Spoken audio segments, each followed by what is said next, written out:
The U.S.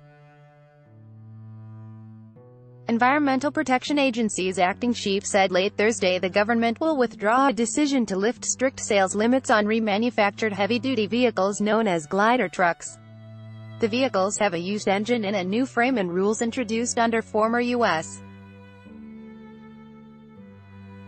President Barack Obama, a Democrat, said nearly all new trucks on the road must use more efficient, less polluting engines. Sponsored the glider trucks emit up to 450 times more diesel particulate matter and up to 40 times more smog-forming nitrogen oxides than new trucks on the market, the EPA has said. Environmental Defense Fund, EDF, President Fred Krupp said the decision is a huge win for all Americans who care about clean air and human health. These super-polluting diesel freight trucks fill our lungs with the toxic stew of pollution. EPA's effort to create a loophole allowing more of them onto our roads was irresponsible and dangerous, he added. The EPA issued a no-action memo on July 6 that declared the agency would not enforce a limit of up to 300 gliders per manufacturer.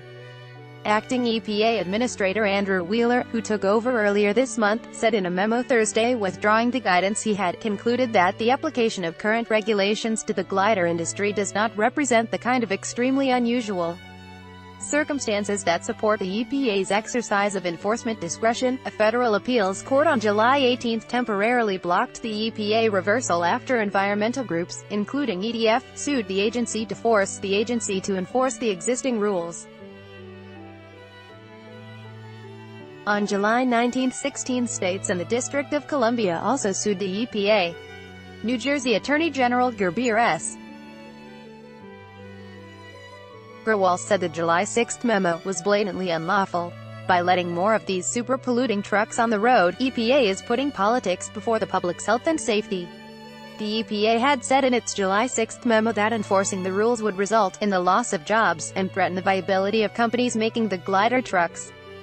The EPA in November issued a proposal regulation to undo the glider rule, but has not finalized it. Wheeler's memo Thursday said the EPA will move as expeditiously as possible on revising the regulations that apply to the introduction of glider vehicles into commerce to the extent consistent with statutory requirements and due consideration of air quality impacts. An EPA spokesperson confirmed Thursday the guidance had been withdrawn. Volvo Group North America, Cummins Inc. and Navistar International Corp. told the EPA last year they opposed efforts to reverse the limits on glider trucks. Glider kits should not be used for circumventing purchase of currently certified powertrains. The move could inflict uncertainty and damage to our industry, the company said. The EPA has previously said that if gliders were allowed through 2025, they would make up 5% of the freight trucks on the road but would account for one-third of all nitrogen oxides and particulate matter emissions from the U.S. heavy truck fleet.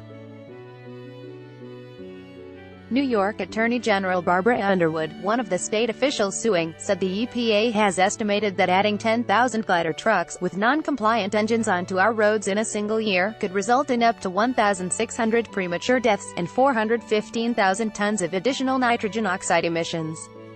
Glider companies told the EPA that glider trucks are 25% cheaper than new vehicles. In August 2016, the Obama administration issued final rules to cut greenhouse gas emissions from medium and heavy-duty trucks through 2027, a sector that accounts for 20% of carbon pollution from vehicles. The commercial vehicle rules are expected to cut 1.1 billion metric tons of greenhouse gas emissions, the Obama administration estimated.